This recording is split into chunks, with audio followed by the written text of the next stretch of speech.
실과 믿음 안에서 사는 방법. 내가 그리스도와 함께 십자가에 못 박혔나니 그런즉 이제는 내가 산 것이 아니요 오직 내 안에 그리스도께서 사신 것이라. 이제 내가 육체 가운데 사는 것은 나를 사랑하사 나를 위하여 자기 몸을 버리신 하나님의 아들을 믿는 믿음 안에서 사는 것이라. 계속 갈라디아서 2장 20절의 약속들 중 우리에게 가장 문제가 되고 있는 어떻게 하는 것이 믿음 안에서 사는 것인가를 공부하고 있습니다. 우리 모두가 이 소원이 있고 약속을 믿고 있으나 믿음의 현실 속에서 약속을 누리고 사는 사람은 극히 적습니다. 그것은 우리가 믿음에 대한 이해가 성경적이기보다 우리의 본성적이고 세상적인 생각에 사로잡혀 있기 때문이라고 말씀드렸습니다. 가장 중요한 세상적인 생각으로 믿음을 이해하는 것을 원인과 조건의 법칙, 원인과 결과의 법칙, 인과율이라고 했습니다. 모든 결과는 그 결과를 이루는 원인을 제공해야 결과를 얻기 때문에 우리는 믿음을 자꾸 조건으로 생각하려는 자연적인 습관이 있습니다. 그래서 믿음을 더 진지하고 더 열심히 믿어서 조건을 만족시켜 약속의 결과를 얻으려는 노력을 많이 함으로써 실패한다고 하였습니다. 우리는 믿음에 관한 이해를 위해서 성경적인 모델을 찾는 것이 제일 중요합니다. 맨 처음 떠오르는 믿음에 대한 대표적인 인물은 누구입니까? 믿음의 조상 아브라함입니다. 우리는 믿음을 생각하고 또 하나님의 은혜를 생각하고 하나님께 받는 어떠한 축복에 대해서 이야기할 때 나에게서 조건을 찾으려고 할 때가 많이 있다는 거예요. 이것을 여기 성화의 신비에서는 인과율의 법칙, 내가 하나님 앞에 잘했기 때문에 하나님이 그 잘한 것에 대한 보상으로 나에게 은혜를 주셨다, 복을 주셨다, 이렇게 생각하는 경향이 많다는 거예요. 우리에게 원인과 조건이 있어서 하나님께로부터 구원을 얻고 또 어떠한 복을 받는다, 이러한 생각을 하는 것이 인과율의 법칙이라고 하는데, 그것이 아니라 우리는 나에게서 원인과 조건이 없는데도 불구하고 하나님이 나에게 은혜를 주시고 하나님이 나에게 복을 주셨어요. 내가 은혜와 복을 받은 조건이 내 안에 있는 것이 아니라 내 밖에 있다는 거예요. 그 밖에 있다는 것은 하나님께 있다는 거예요. 예수님께 있다는 거예요. 내 안에 하나님이 나를 보시고 내가 하나님 보시기에 복받을 조건, 은혜 받을 조건, 이것을 보시고 나에게 은혜와 복을 주신 것이 아니라 나에게 있는 것은 죄밖에 없어요. 그럼에도 불구하고 하나님이 나를 긍휼히 여겨주셔서 하나님께서 예수 그리스도로 말미암아 은혜를 주시고 복을 주시고, 이 사실을 믿는 게 믿음이라고 우리가 배웠어요. 믿음이라는 것이 은혜와 같은 말이라고 우리가 배웠어요. 이것을 대표하는 가장 좋은 인물이 아브라함이라고 이야기하면서 로마서 4장 이야기를 지금 여기서 하고 있어요. 아브라함이나 그 후손에게 세상의 후사가 되리라고 하신 언약은 율법으로 말미암은 것이 아니요 오직 믿음의 의로 말미암은 것이니, 만일 율법에 속한 자들이 후사이면 믿음은 헛것이 되고 약속은 폐하여졌느니라. 율법은 진노를 이루게 하나니 율법이 없는 곳에는 범함도 없느니라. 그러므로 후사가 되는 이것이 은혜에 속하기 위하여 믿음으로 되나니 이는 그 약속을 그 모든 후손에게 굳게 하려 하심이라. 율법에 속한 자에게 뿐 아니라 아브라함의 믿음에 속한 자에게도니 아브라함은 하나님 앞에서 우리의 모든 사람의 조상이라. 기록된 바 내가 너를 많은 민족의 조상으로 세웠다 하심과 같으니 그의 믿은 바 하나님은 죽은 자를 살리시며 없는 것을 있는 것 같이 부르시는 이시니라. 아브라함이 바랄 수 없는 중에 바라고 믿었으니 이는 내 후손이 이같으리라 하신 말씀대로 많은 민족의 조상이 되게 하려 하심을 인함이라. 그가 100세나 되어 자기 몸에 죽은 것 같음과 사라의 태에 죽은 것 같음을 알고도 믿음이 약하여지지 아니하고 믿음이 없어 하나님의 약속을 의심치 않고 믿음에 견고하여져서 하나님께 영광을 돌리며 약속하신 그것을 또한 능히 이루실 줄을 확신하였으니 그러므로 이것을 저에게 의로 여기셨느니라. 저에게 의로 여기셨다 기록된 것은 아브라함만을 위한 것이 아니로 의로 여기심을 받을 우리도 위함이니 곧 예수 우리 주를 죽은 자 가운데서 살리신 이를 믿는 자니라.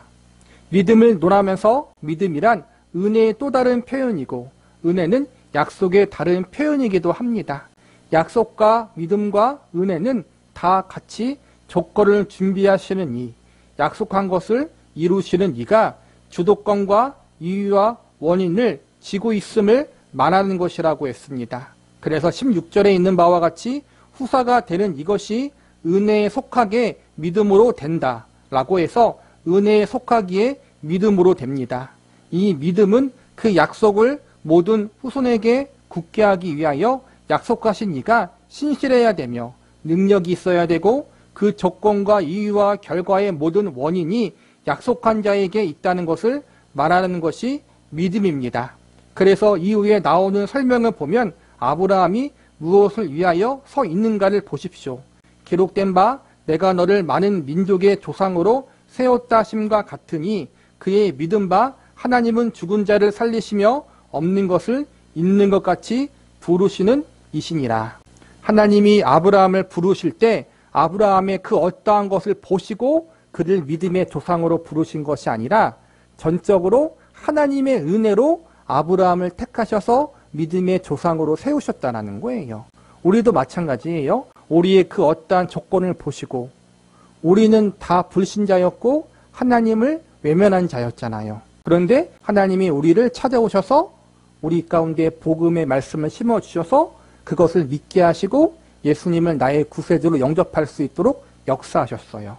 여기서 보면은 하나님은 죽은 자를 살리시며 없는 것을 있는 것 같이 부르시는 이시니라. 없는 것을 있는 것 같이 부르신다. 우리 안에는 의가 없어요. 그런데 의가 없고 죄인인 우리에게 의가 있는 것처럼 부르셨다라는 거예요. 의가 없는데 의가 있는 것처럼 부르신 건 하나님이 그 의를 주시겠다고 마음 먹었기 때문에 그렇다는 거예요. 죽은 자를 살리시고 없는 것을 있는 것 같이 부르시는 분, 죽은 데서 생명을 만드시고 무에서 유를 만드시는 분, 무에서 유를 만든다는 것은 있는 것이 원인이 되어 결과가 되는 것이 아니라 원인을 만들어낸 아무것도 없는 것에서 하나님 자신의 약속과 자신의 의도와 자신의 기뻐하심 때문에 당신이 이유가 되고 원인이 되어 그 결과가 나타나는 것을 이야기합니다. 죽은 자를 살리신다는 게 불가능한 일이잖아요. 그렇죠? 불가능한 일이에요.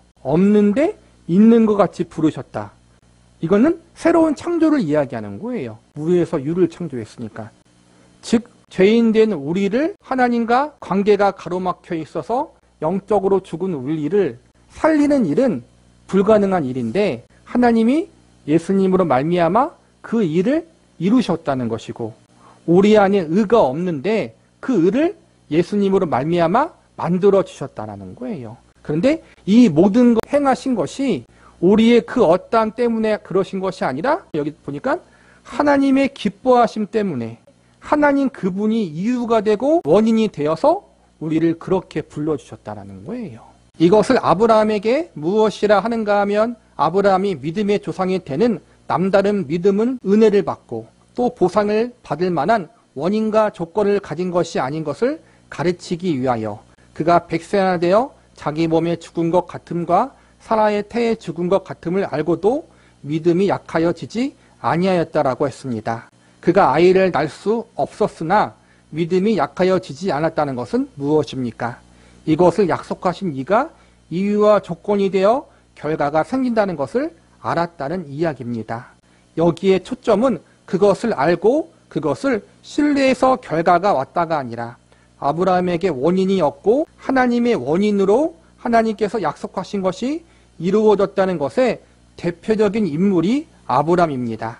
아브라함이 우리와 남다른 신실함과 신뢰와 하나님에 대한 항복이 있었다는 것 이전에 아브라함이 믿음의 조상이 된 것은 아브라함에게 일어난 일이 아브라함이 원인이 아니었다는 것의 대표자로서 우리의 조상이 된 자라는 뜻입니다. 그래서 아브라함을 믿음의 조상이라고 할 때 아브라함이 남다른 조건과 원인과 신뢰와 하나님에 대한 지식과 항복이 남달랐다고 자꾸 생각을 합니다. 그러나 지금 보시는 바대로 아브라함은 어떻게 나오는가 봅시다.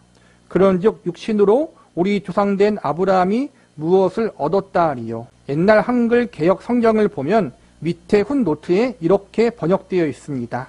그런즉 우리 조상된 아브라함이 육신으로 무엇을 얻었다 하리요. 그것은 아브라함이 육신을 조건으로 세워서 얻은 것이 무엇이 있느냐 하는 이야기입니다. 율법과 육신은 행위를 말해요. 그가 백성이 되어 자기 몸에 죽은 것 같음과 사라의 태에 죽은 것 같음을 알고도 믿음이 약하여지지 아니하였다. 우리는 이 구절을 보고 정말 도저히 불가능할 것 같은 상황에서 하나님이 이삭을 주실 것을 아브라함이 믿었다.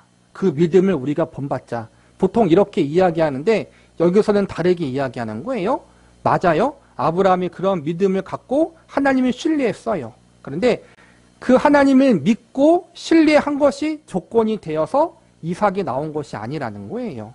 아브라함이 이렇게 믿음을 갖고 하나님을 신뢰할 수 있었던 것은 자기의 그 어떠함의 근거에서 하나님이 이삭을 주신 것이 아니라 전적인 하나님의 은혜로 주셨다는 것을 알았다는 거예요. 아브라함에게 원인이 있는 것이 아니라 하나님이 신실하신 분이기 때문에 그 하나님이 원인이 되어서 하나님의 약속을 이루신다는 것을 아브라함이 믿었다는 것을 강조하고 있는 거예요. 아브라함의 믿음도 중요하지만 그 이전에 아브라함이 그런 믿음을 가질 수 있었던 이유는 하나님의 신실함 때문에 그렇다는 거예요. 하나님의 약속은 우리의 믿음에 의해서 좌지우지 되는 것이 아니라 하나님의 신실함에 달려있다는 것을 먼저 우리가 알고 있어야 된다는 거예요. 아브라함은 그가 가진 조건으로서 우리의 조상이 된 것이 아닙니다. 만일 아브라함이 행위로서 의롭다함을 얻었으면 여기서 행위가 앞에 절의 육신과 평행이 되어야 합니다.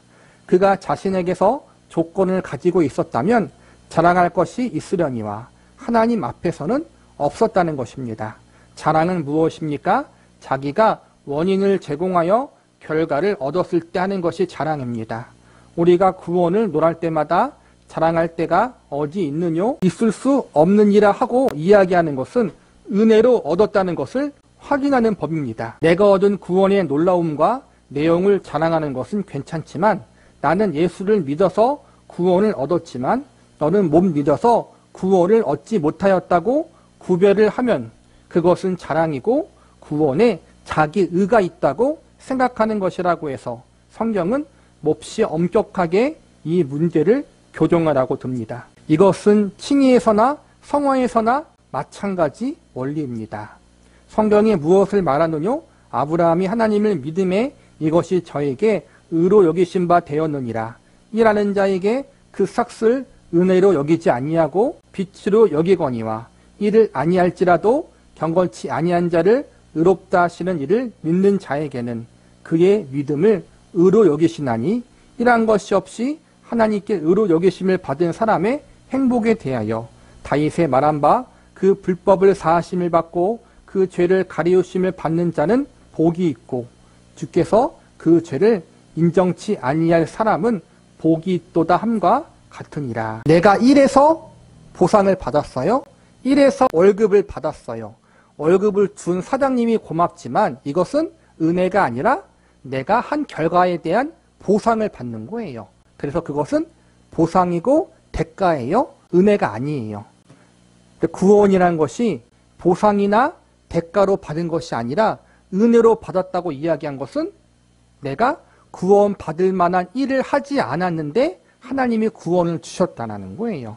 그래서 여기서 보니까 일을 아니할지라도 경건치 아니한 자를 의롭다 하신다. 일을 아니했다는 것은 보상이나 대가를 받을 만한 일을 하지 않았다. 구원의 은혜를 받을 만한 일을 하지 못했는데 그래서 나는 경건치 않아요. 죄인이에요. 더러운 자예요. 구원 받을 만한 조건도 없고 구원 받을 만한 일도 하지 않은 더럽고 게으르고 죄인 중에 죄인인 우리인데 하나님이 그분이 원인이 되어서 우리에게 의롭다라고 여겨주셨어요.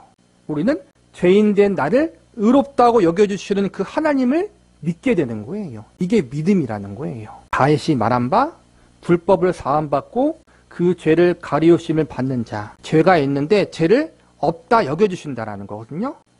다윗이 그런 경험을 했잖아요. 다윗이 밧세바와 간음을 해서 그 용서를 받은 것이 다윗이 하나님 앞에서 용서받을 행동, 용서받을 어떠한 조건을 충족시켰기 때문에 용서하신 것이 아니라 하나님의 은혜로 용서받았다는 거예요. 구약에서 죄를 용서받는 방법은 뭐예요? 제사 지내는 거예요. 속죄죄나 속건죄를 드려야 돼요. 그런데 다윗은 하나님 앞에 죄를 짓고 나단 선지자가 죄를 지적할 때 회개했어요. 이게 뭐냐면 회개했으니까 용서받았다는 걸 말하는 게 아니라 그 시대에는 용서받기 위해서는 제사를 지내야 되는데 제사를 지내지 않고도 용서받았다는 거예요. 이건 무엇을 말하느냐? 용서받을 만한 조건이 나에게 있지 않고 하나님의 은혜에 있다는 것을 보여주는 거거든요. 여기까지 이야기가 무엇입니까? 일을 위해서 삭슬 받은 것을 은혜라고 하지 않고 일의 대가라고 했습니다. 그러나 일을 안 했는데 결과를 얻었으면 그건 은혜라고 구별하는 것입니다. 일한 것이 없이 의롭다함을 받은 자입니다. 그러니까 믿어서 하나님께 은혜를 받고 믿어서 하나님이 복을 주셨다. 성경은 이런 식으로 표현된 부분이 많아요. 근데 표현 속에 들어있는 의미가 무엇인지 알아야 된다는 거예요. 그것은 바로 내가 가지고 있는 그 어떠한 것이 조건이 된 것이 아니라 하나님의 은혜로 말미암아 우리에게 주어진 것이다. 하나님이 조건이 되고 원인이 된 것임을 믿음으로 됐다라고 그렇게 표현했다는 것을 기억하라는 거예요. 예수님을 믿으면 구원받는다. 하나님의 신실하심을 믿자. 이 말 속에 담겨있는 의미가 무엇인지, 그 믿음 속에 담겨있는 의미가 무엇인지 그 과정과 속 의미를 우리가 반드시 알아야 된다는 거예요. 아브라함의 위치를 다윗이 뭐라고 했습니까? 불법을 사하심받고 그 죄의 가리움을 받은 자들이 복이 있다고 했습니다. 주님께서 그 죄를 인정하지 아니할 사람은 복이 있습니다. 내가 지은 죄에 대해서 회개하고 빌고 간구해서 용서를 받은 것이 아니라 하나님께서 그냥 그 죄를 지워주시는 자는 복이 있다고 다윗이 이야기를 했습니다. 그런즉 이 행복이 할례자에게뇨 무할례자에게도뇨 대저 우리가 말하기를 아브라함에게는 그 믿음을 의로 여기셨다 하노라. 그런즉 이를 어떻게 여기셨느뇨? 할례시냐 무할례시냐? 할례시가 아니라 무할례시니라. 무슨 이야기입니까? 의롭다함을 받은 것이 창세기 15장이고 할례를 행한 것이 17장입니다. 율법은 언제 주어졌습니까? 그로부터 400년이 더 지나서 모세 때 율법을 주셨습니다. 행위도 할례도 조건이 아니라는 것입니다. 아브라함을 동원해서 무엇을 확인하고 있습니까? 우리의 믿음은 인과율이 아니라고 가르치고 있는 것입니다. 우리에게 원인이 있지 않습니다. 믿음이라는 말은 은혜라는 말이며 약속이란 말이며 하나님께서 당신이 스스로 이유가 되셔서 우리에게 결과를 주신 하나님의 법이라고 이렇게 우리가 확인하는 것입니다. 그래서 이 문제는 창세기 15장, 17장 비교하면 분명해집니다. 창세기 15장으로 가봅시다. 이후에 여호와의 말씀이 이상 중에 아브라함에게 임하여 가라사대 아브라함아 두려워하지 말라 나는 너의 방패요 너의 지극히 큰 상급이니라. 아브라함이 가로되 주 여호와여 무엇을 내게 주시려 하나이까 나는 무자오니 나의 상속자는 이 다메섹 엘리에셀이니이다. 아브라함이 또 가로되 주께서 내게 씨를 아니 주셨으니 내 집에서 길르은 자가 나의 후사가 될 것이니이다. 여호와의 말씀이 그에게 임하여 가라사대 그 사람은 너의 후사가 아니라 내 몸에서 날 자가 내 후사가 되리라 하시고 그를 이끌고 밖으로 나가 가라사대 하늘을 우러러 무뼈를 셀 수 있나 보라. 또 그에게 이르시되 내 자손이 이와 같으리라. 아브라함이 여호와를 믿음이 여호와께서 이를 그의 의로 여기시고 아브라함이 하나님을 믿음에 이를 그의 의로 여기셨다는 것은 로마서에서도 인용하고 성경 전체에서도 믿음에 대한 설명을 할 때 그 예와 대표적인 사건으로 창세기 15장을 이야기합니다. 서두에서도 말씀드린 바와 같이 우리는 이것을 아브라함이 하나님에게 내어놓은 어떠한 진심, 신뢰, 항복, 신앙적인 어떠한 단서로 자꾸 취급한다고 했습니다. 그러나 창세기 17장을 봅시다. 아브라함이 99세 때 여호와께서 아브라함에게 나타나서 그에게 이르되 나는 전능한 하나님이라 너는 내 앞에서 행하여 완전하라. 이 사이에 뭐가 있었습니까? 이스마엘을 낳은 사건이 있었습니다. 하나님께서 아브라함에게 내 후손이 하늘의 별 같고 바다의 모래 같으리라 하셨을 때 아브라함이 믿을 수 없었습니다. 나이가 많은데 자식은 없고 그래서 양자인 엘리에셀이 후사가 되겠습니까? 라고 묻자 하나님께서 그렇지 않고 내 몸에서 날 자가 후손이라고 합니다. 그런데 믿지 않고 이스마엘을 낳았습니다. 아내인 사라와의 사이가 아닌 여종인 하갈과의 사이에 이스마엘을 낳자 하나님께서 17장에 나타나셔서 호종을 하십니다. 나는 전능한 하나님이라 너는 내 앞에서 행하여 완전하라. 15장에서 하나님이 나타나서 아브라함에게 후사를 주실 것을 약속하셔요. 이삭을 주신다는 거예요. 그런데 아브라함이 그걸 기다리지 못하고 하갈을 통해서 이스마엘을 낳았어요. 그리고 다시 하나님이 17장에 나타나서 그것을 꾸짖으셨어요. 꾸짖고 하나님이 그것에 대해서 질책하셨지만 그 아브라함의 실수나 믿음을 온전히 지키지 못한 것 때문에 하나님 앞에 버림받거나 아브라함에 대한 하나님의 약속이 언약이 취소되지 않았다라는 거예요. 오히려 이것을 통해서 하나님이 뭘 깨닫게 하시냐면은 아브라함의 믿음이 조건이 되어서 아브라함의 그 어떠한 것이 조건이 되어서 하나님의 약속이 이루어지고 하나님이 나를 택하사 나를 믿음의 조상으로 만드는 것이다. 그러니까 나에게 조건이 있어서 하나님이 그렇게 하신 것이 아니라는 것을 알려주는 그러한 기회로 삼으셔요. 아브라함의 실수나 아브라함의 넘어짐과 아브라함의 불신이 그를 향한 하나님의 약속을 취소시킬 수 없다는 거예요. 그걸 통해 아브라함은 내가 조건이 되고 원인이 되고 내 공로 때문에 하나님이 나를 택하신 것이 아니구나. 하나님의 약속을 지키시는 것이 나에게 달려있는 것이 아니라 하나님의 신실함에 달려있구나. 이것을 깨닫게 되었다라는 거예요. 더 깊이 깨닫게 되었다는 것. 그렇게 하나님은 우리에게 일하신다라는 거예요. 우리가 잘못을 하면 회개하고 하나님 앞에 용서를 구하고 더 바로 서야겠죠. 그런데 회개한 것이 우리의 조건이 되어서 하나님이 우리를 용서하신 건 아니라는 거예요. 용서의 조건은 하나님의 은혜고 하나님의 자비라는 거예요. 회개하지 말라는 것이 아니라 회개 자체가 우리의 공로가 되면 안 된다는 걸 계속 강조하고 있는 거예요. 우리는 회개해야 되고 우리를 늘 점검해야 되고 하나님의 의에 온전히 이르지 못하는 우리의 연약한 모습에 대해서 슬퍼해야 돼요. 그런데 그게 원인과 조건과 공로가 돼서는 안 된다는 것도 늘 기억하라는 거예요. 왜냐하면 우리가 회개하고 더 열심히 하려고 했지만 늘 우리는 상황과 환경에 따라서 그 열심대로 살아가지 못하는 우리를 발견하잖아요. 늘 넘어지고 실패하잖아요. 하나님의 의의 기준에 대한 하나님이 아브라함에게 나타나서 내 앞에서 행하여 완전하라. 이 말씀에 우리가 온전히 순종하지 못하는 우리를 발견하잖아요. 그래서 이걸 통해서 구원을 비롯해 우리의 삶의 모든 것이 내가 원인이 되어서 하나님이 나를 붙들어 가시는 것이 아니라 하나님 그분 자신의 은혜가 원인과 조건이 되어서 이 모든 것을 이끌어 가시는구나 하는 것을 늘 기억하며 감사하고 겸손해야 돼요. 우리의 죄에 대해서 슬퍼하지만 죄에 대해서 우리가 경각심을 가져야 돼요. 근데 그거에 초점을 맞추면 우리 신앙생활이 늘 슬퍼할 수밖에 없어요. 예배당 나와서도 우리의 죄가 너무 많잖아요. 매일 죄를 짓잖아요. 그 죄에 대해서 슬퍼할 수밖에 없다는 거예요.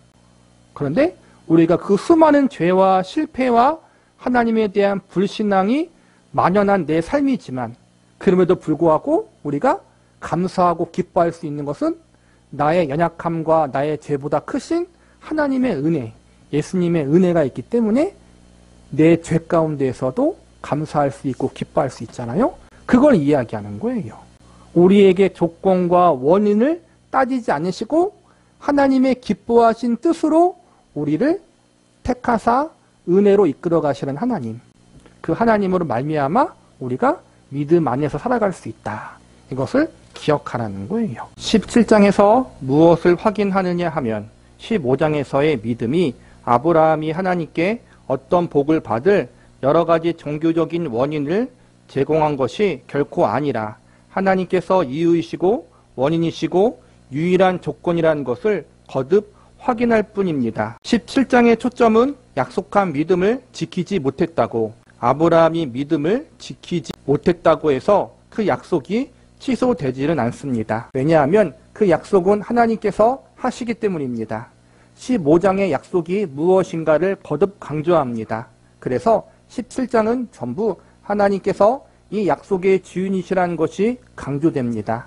내가 너로 큰 민족을 이루고 내가 내 후손의 하나님이 되며 그것을 내가 이루겠다. 이것이 15장에 기록된 아브라함의 믿음의 핵심입니다. 이 문제는 갈라디아서 2장 20절에서 사도 바울이 어떻게 녹여내고 있느냐 하면 동일한 내용을 이렇게 바꾸어서 설명하고 있기 때문에 여러분이 놓치고 있는지 모릅니다. 내가 그리스도와 함께 십자가에 못 박혔나니 그런즉 이제는 내가 산 것이 아니요 오직 내 안에서 그리스도께서 사신 것이라. 이제 내가 육체 가운데 사는 것은 나를 사랑하사 나를 위하여 자기 몸을 버리신 하나님의 아들을 믿는 믿음 안에서 사는 것이라. 하나님의 아들을 믿는 믿음은 나를 사랑하사 나를 위하여 자기 몸을 버리신 하나님의 아들에 관한 것입니다. 그분께서 원인입니다. 나를 사랑하시고 나를 위하여 십자가를 지신 분입니다. 이것이 이유이고 원인이고 시작입니다. 나의 믿음이라는 것이 어디에서 싹이 난 것인가 하면 하나님 아버지께서 그 아들을 보내시고 나를 사랑하사 그 아들을 십자가에 못 박으신 그 은혜, 그 약속, 그 믿음이 이유로서 원인으로서 근거로서 나의 믿음을 만들어내고 있습니다. 나의 믿음이라는 것은 그런 의미에서 하나님께서 어떤 분인지를 우리에게 나타내신 하나님의 약속과 은혜 속에 있습니다. 그것을 아는 것이 믿음도 아니고 그 알미 확신에 차 있는 것도 믿음이 아닙니다. 그건 이미 결과입니다. 우리가 처음 구원 얻었을 때를 생각해 보십시오. 여러분이 구원을 얻을 때 어떤 과정을 거쳤든지 간에 결국 이 자리에 옵니다. 예수님께서 왜 십자가를 지셨는지를 알며 하나님 아버지가 누군지를 압니다. 그분은 창조주이시며 유일한 하나님이시며 그분께서 나를 지으신 내 아버지이신 것을 알게 됩니다. 회개가 일어납니다. 여러분이 하나님을 알면 알수록 더 많이 회개하게 되는 것은 조건으로서가 아니라 많이 알아서 생긴 것입니다. 많이 알아서 안 것만큼 여러분이 느끼고 확인하는 것이지 조건이 되어서 구원이 일어나고 은혜가 더 많이 온 것은 아닙니다. 하나님께서 나에게 당신을 나타내셔서 확인하게 된 사실에 대한 체험이며 감각이며 알미입니다. 믿음은 다 그런 것입니다. 믿음이 좋다는 것은 더 많이 아는 것입니다. 조건으로서 아는 것이 아니라 결과로서 아는 것입니다. 은혜를 입은 결과, 즉 하나님께서 찾아오시고 당신을 나타내셔서 아는 결과들입니다. 이렇게 복잡하게 이야기를 하는 것은 이런 이유 때문입니다. 분명히 성숙과 성화에 대해서 믿음이 좋고 나쁘고가 있어요. 그런데 구원에 대한 믿음에 대해서는 오로지 하나님이 주신 은혜로서의 믿음이 우리에게 존재하기 때문에 더 좋고 나쁘고가 없어요. 그런데 성화도 궁극적으로 보자면 성숙에 대한 차이가 있겠지만 그것도 우리가 나에게 이러한 믿음의 성숙을 주시고 하나님에 대해서 깊이 알게 하신 것도 뒤돌아보면 하나님이 우리에게 그렇게 나타나시고 그분을 계시하시고 알려주시고 나를 그만큼 연단하시고 훈련하셔서 생긴 결과라는 거예요. 내 믿음이 조건이 돼서 더 성숙해지고 성화되어지는 게 아니라 뒤돌아보니까 하나님이 그렇게 나를 이끌어 가셨다는 것을 알게 된다는 거예요. 이게 참 신비해요. 뒤에도 배우겠지만. 하나님의 주권과 인간의 자유의지. 어떤 게 더 중요하냐? 당연히 하나님의 주권이 더 중요하고 하나님의 주권이 더 강해요. 그게 우선이에요.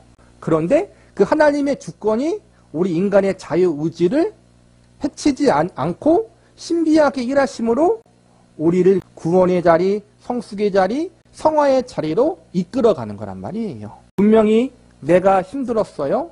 분명히 저와 여러분이 이 시간과 공간 속에서 이 인생의 과정 가운데서 연단받았고 훈련받았고 고난받았어요. 쓰러지고 넘어지고 시행착오를 겪었어요. 내가 겪은 거예요. 내가 힘들었어요. 그런데 뒤돌아보니까 그 모든 것을 하나님이 주관하시고 섭리하셨다는 것을 우리가 발견하게 되면서 내가 고생했지만 그럼에도 불구하고 하나님의 은혜로 내가 이 자리에까지 오게 되었다는 것을 고백할 수밖에 없는 자리로 우리를 이끄셔요. 그래서 우리는 모든 게 은혜라고 고백할 수밖에 없다는 거예요. 이게 신비예요. 우리가 어떻게 하나님을 영광스럽게 하느냐 하는 하나님을 편하게 앉혀드리고 우리가 분주하게 무엇을 갖다 드리는 것이 아니라 하나님의 복주심과 하나님의 형상과 그분의 지혜로 부르신 부름이 우리에게 제대로 확인되고 발휘될 때 하나님께서 영광 받으십니다. 여러분, 부모들이 제일 좋아하는 것이 무엇입니까? 자식의 칭찬을 듣는 것입니다. 자식의 칭찬이야말로 부모에 대한 칭찬입니다. 꼭 아버지를 닮았다는 말에는 양극단의 내용이 들어갈 수 있습니다. 비난일 수도 있고 칭찬일 수도 있습니다. 칭찬에 있어서는 그 이상의 칭찬은 없습니다. 아버지가 붕어인데 자식이 잉어가 나오는 법은 없습니다. 붕어빵이 괜히 나왔겠습니까?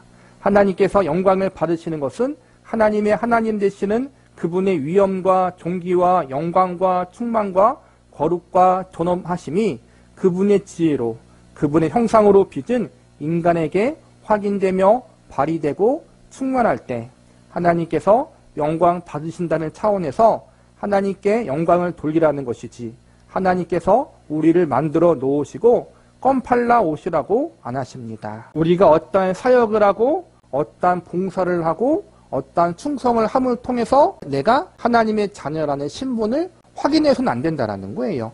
충성이 필요하고 섬김이 필요하고 봉사가 당연히 필요해요. 그런데 신분에 관해서는 그걸로 우리가 하나님의 자녀다, 백성이다 그렇게 확인해서는 안 된다는 거예요. 그리고 하나님의 영광이라는 것이 어떠한 일에 대한 성과를 많이 내서 그 성과를 통해서 하나님께 영광을 돌리는 것이 아니라 우리 자신, 하나님의 자녀인 우리 자신이 하나님을 알아가고 닮아가는 것 자체가 하나님께 영광이 된다는 거예요. 전도하는 것과 선교하는 게 하나님이 제일 기뻐하시는 거라고 하잖아요. 영혼 구원하는 것. 그렇다면 그게 하나님의 가장 큰 영광이라고 한다면 그리고 그게 우리를 부르신 목적이라고 한다면 분명히 우리가 해야 할 일은 맞아요. 근데 그게 제일 첫 번째 목적이라면 우리가 복음을 증거할 때마다 영혼을 사랑하는 마음으로 선교할 때마다 그 사람들이 복음을 듣고 하나님께 돌아오는 역사가 엄청나게 일어나야 되잖아요. 물론 하나님이 그렇게 하시는 경우들이 있는데 그렇게 부응되고 그렇게 하시는 경우보다 그렇지 않은 경우가 더 많잖아요. 복음을 증거하고 선교하는 데마다 다 부응이 일어나서 그 일이 벌어져야 하는데 우리는 대부분 선교 현장에서 또 목회 현장에서 신앙생활의 가운데에서 쉽지가 않아요. 전도하고 복음을 증거해도 믿지 않고 거부하고 선교 현장에서 목숨 걸고 모든 걸 바쳐 그렇게 복음을 증거하지만 결과가 사실은 시원치 않아요. 그래서 낙심하고 실망하잖아요. 만약에 영혼 구원이 우리를 부르신 첫 번째 목적이라면 그렇게 되면 안 되는 거잖아요. 우리는 진심을 갖고 사심 없이 복음을 증거하는데 그 결과가 안 나오잖아요. 그런데 참 재밌는 건 선교사님들도 마찬가지고 목회자도 마찬가지고 성도도 마찬가지고 그렇게 주를 위해서 복음을 증거하고 전도한 일을 하는데 그 결과가 나오지 않고 때로는 그것 때문에 사람들에게 비난을 받기도 하고 믿지 않는 사람들에게 핍박을 받기도 하고 때로는 부끄러움을 당하기도 하고 실망도 해요. 그런데 그걸 통해서 우리가 뭘 배워요? 내가 하는 것이 아니구나. 하나님이 하셔야 되구나. 더 겸손하게 되고 더 하나님을 의지하게 돼요. 그게 더 신기한 거예요. 실패를 경험하고 안 되는 걸 경험하고 낙심을 경험했는데 그걸 통해 우리가 더 성숙함을 경험하게 된다는 거예요. 잘 되고 성공했을 때 하나님이 성공을 주시는 하나님이시구나. 하나님의 일을 하면 하나님이 모든 걸 책임져 주시는 하나님이구나. 그걸 배우지만 반대로 하나님의 일을 해서 실패를 경험하고 안 되는 걸 경험했을 때 우리는 그 가운데에서도 하나님이 살아계심을 배우는 것을 경험하게 돼요. 더 성숙하게 된다는 거예요. 이걸 통해 우리가 뭘 배우는 거예요? 하나님은 어떠한 성과와 업적을 위해 부르신 것이 아니라 우리 자신, 하나님의 자녀로 부름받은 우리가 더 하나님을 알아가고 닮아가고 성숙하게 되어지는 사람으로 만들어지는 것. 그것을 하나님이 더 기뻐하신다는 거예요. 그래서 성공이 아니라 실패를 통해서 형통함이 아니라 고난을 통해서 그 일을 진행하셔요. 그게 하나님의 주된 방법이라는 거예요. 껌팔라 오라는 게 아니에요. 어떠한 성과와 일에 목매여서 그걸 통해 하나님의 사랑을 확인해서는 안 돼요. 예수님의 생명을 바쳐 생명을 주심으로 우리를 구원하신 거잖아요. 그래서 우리는 어떻게 하나님의 사랑을 확인해야 되느냐? 예수님의 생명을 통해서 나를 향한 하나님의 사랑, 예수님의 사랑을 확인해야 되는 거예요. 다른 걸 통해서가 아니라 오직 예수님을 통해서만. 그래서 갈라디아서 2장 20절에서 보는 이 중요한 약속들은 하나님께서 어떠한 분이신가, 우리에게 어떠한 분이시며 주 예수 그리스도께서 왜 죽으셨는가, 그분의 죽으심이 우리에게 확인하는 것이 무엇인가를 가르치고 있습니다. 그래서 우리의 믿음은 커집니다. 조건으로서가 아니라 은혜와 복으로서 커지는 것입니다. 우리는 구원을 논할 때 신학자 간에 아직 첨예한 이견이 있고 그래서 교단과 교파가 갈리는 일이 구원 문제에 있습니다. 누구는 주권을 더 강조하고 누구는 행위를 더 강조하여 한 번 받은 구원이 영원하다는 교리와 은혜로 받은 구원일지라도 자신의 책임하에 있다는 교리로 크게 갈립니다. 그런데 신을 피조물이 좌지우지할 수 있다면 그 신은 사표를 써야 합니다. 안 그렇습니까? 신이 될 필요가 없습니다. 그래서 성화를 다룰 때 구원의 문제에서 은혜를 그렇게도 강조해 놓고도 성화를 다룰 때 저도 물론 주권과 행위 강조로 나뉘는 그 과정을 겪었습니다. 그러나 구원에 있어서 칭의는 100% 은혜이요, 성화도 100% 은혜이며 책임이라고 말할 수 있습니다. 그러나 그것이 신과 인간의 협동적 묘사는 아닙니다. 하나님과 인간이 책임을 반반씩 가지고 협력하여 나가는 것으로 이해하지 않은 것이 신학적인 분명한 설명입니다. 왜냐하면 그것은 운명을 다루는 문제이기 때문에 그렇습니다. 그러나 실존적으로 체험으로 보자면 그것은 신인 협동적인 것 같이 보입니다.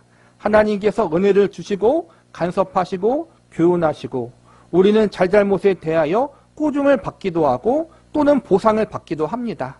격려를 받기도 하여 분발하여 깨우치고 노력하고 하는 책임들이 우리에게 분명하게 현실로 나타나야 하기 때문에 우리는 성화를 하나님과 인간이 협력하여 하는 것으로 현실적 이해를 합니다.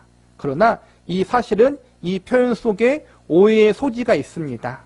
우리는 성화의 단계들을 혹은 성화의 발전을 분발하고 노력하여야 하는 것이 우리 쪽에서 시작하는 책임일 것이라고 생각하는데, 여러분이 경험하셨다시피 우리의 선택과 우리의 잘못에 대한 하나님의 끊임없는 간섭에 의해서 자녀들이 부모의 의지에서 훈련받듯이 내가 결심하고 노력한 것이 이유가 아니라 하나님께서 그렇게 하게끔 우리를 인도하십니다. 끊임없는 간섭과 교훈과 책망과 복주심과 인도하심 때문에 우리가 본성적으로 가지는 죄성과 죄의 습관들로부터 또한 많은 시행착오와 혹독한 죄의 결과들로부터 결국 방향을 꺾어 하나님께서 원하시는 길로 가는 것이 현실입니다. 그것을 마치 내가 죄를 거부하고 내가 의지로 결심하여 거룩한 길을 쫓아간 것으로 생각해서 신인 협동적이라고 오해가 일어날 수 있습니다. 현실적으로 신앙의 승리들은 결심과 의지에 의한 것이기보다 많은 실패를 겪음으로 인해 고통으로 일어나는 것이 사실입니다. 거룩한 결심과 의지로서가 아니라 그것은 언제나 가지는 것이라고 결심하고 각오하고 나가서 죄를 짓습니다. 이 죄를 지어서 끊임없이 손목이 잘리고 불에 타고 혼나고 움츠려져서 내밀 데가 이쪽밖에 없어서 이렇게 밀려 거룩의 길을 간다고 생각합니다. 그것은 내가 마치 죄를 거부하고 결심하여 의의 길을 간 것 같이 생각할 수 있습니다. 우리 인간의 편에서 볼 때, 우리의 시선으로 볼 때 구원도 하나님의 은혜고 성화도 은혜지만 성화에 대해서는 은혜와 책임이라고 이야기할 때가 많아요. 그러니까 하나님의 은혜와 내가 그에 대한 책임도 같이 간다. 하나님과 내가 같이 간다. 우리의 시각으로는 그렇게 보일 수밖에 없다라는 거예요. 인간적인 시각으로. 그리고 설명을 할 때도 그렇게 설명할 수밖에 없어요. 이해할 때는. 그런데 성경적으로 돌아보면은 분명히 내가 순종으로 반응하고 책임으로 반응하는 부분이 있지만 맨 처음 이야기한 것처럼 그렇게 책임적으로 순종하고 반응할 수 있도록 하나님이 역사하고 주관하시기 때문에 뒤돌아보면은 하나님의 은혜였다. 그게 부분적인 은혜가 아니라 전적인 은혜였다라고 고백할 수밖에 없다는 거예요. 분명히 내가 그 안에서 시행착오를 겪었고 내가 고생하고 내가 노력하지만 결국에는 모든 걸 합력하여 선을 이루시는 것은 하나님의 은혜다라고 고백할 수밖에 없다. 그래서 구원도 100% 은혜고 성화도 100% 은혜이다. 이렇게 우리가 성경적으로 이야기할 수밖에 없다는 거예요. 우리는 하나님의 능력과 사랑, 그분의 신실하심과 거룩하심을 늘 소원합니다. 그것을 필요로 합니다. 이것을 알게 하시는 이도 하나님이시오. 이 안 것을 선택하도록 끊임없는 선택과 자유로운 의지 속에서 개입하사 내가 선택한 죄의 그 결과가 무엇인지를 알게 하시고 그 결과를 현실 속에서 보게 하셔서 나로 하여금 어쩔 수 없이라도 하나님의 뜻을 쫓으며 하나님의 뜻을 따를 때 주는 위로와 보상으로 세상에 주는 거짓된 기쁨과 비교할 수 없는 격려와 위로 속에서 우리는 조금씩 하나님의 간섭하심과 심에 이끌려 하나님의 은혜가 모든 원인이며 성화에서도 모든 이유가 하나님만이라는 것을 확인하게 되는 것입니다. 이렇게 설명할 때마다 확인했듯이 그것은 우리에게 책임이 없다. 우린 아무것도 안 해도 된다가 아닙니다. 여러분이 자녀를 어떻게 가르칩니까? 가만히 있게 놔두는 것이 아니라 잘하는 길로 몰아내지 않습니까? 잘못한 것은 못하게 하고 잘하는 길을 가도록 해야지 잘못한 것을 못하게 하는 것으로 끝나면 다음에 어떻게 합니까? 또한 어느 부모가 자식이 가만히 있는 꼴을 봅니까?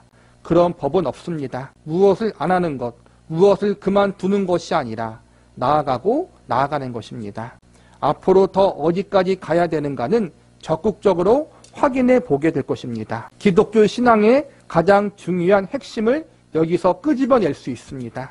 하나님께서 우리를 그분의 자녀로 만드셔서 내버려 두시지 않고 기어코 그분의 은혜로우심과 자비하심과 무한하신 사랑으로 우리를 하나님의 신성의 거룩함과 충만함에 참여케 하여 만족케 하여 넘치게 하실 것입니다. 하나님이 그분의 외아들 독생자 예수님의 생명을 통해서 우리를 구원하신 거잖아요. 하나님 편에서는 그분의 아들의 생명을 값으로 지불하고 우리를 산 거예요. 하나님 편에서는 우리가 한 사람 한 사람이 예수님의 생명과 같기 때문에 예수님의 생명의 값을 줬기 때문에 그게 아까워서라도 우리를 가만히 놔두지 않으시고 그 생명의 값을 준 만큼의 존재로 우리를 만들기 위해서 하나님이 우리의 인생을 간섭하신다라는 거예요. 그래서 넘어짐이 있고 실패가 있지만 그 가운데 다시 일으켜 세우시고 더 하나님을 알아가고 더 겸손하게 만들기 위해서 우리에게 고난과 훈련과 연단과 시련과 실패 그 모든 것들을 겪게 하셔서 결국 우리의 입술에서 하나님밖에 없습니다. 하나님이 아니면 안 됩니다. 라고 고백하는 자리로 우리를 이끌어 가신다. 그리고 우리가 오늘 했던 그 고백, 하나님의 은혜가 전부입니다. 라는 그 고백의 깊이와 앞으로 몇 년 뒤에서 어떠한 일을 겪고 나서 하나님의 은혜가 전부입니다라고 하는 깊이가 다르게 역사하신다라는 거예요. 하나님 백성과 자녀에게 성화는 끝이 없는 거예요. 주인 나라 가는 그날까지 더 깊게 하나님을 알아가고 그분의 은혜와 사랑을 더 알아가는 거예요. 이게 하나님의 일하심이라는 거예요. 그 하나님을 더 깊이 닮아가고 알아가는 그 깊은 자리로 가는 것이 하나님께 영광이고 기쁨이고 그것을 위해서 우리를 지금도 이끌어 가시고 인도하고 계시다. 우리를 가르치고 계시다. 그것이 바로 우리를 향한 하나님의 성화의 계획이고 성화의 인도이다.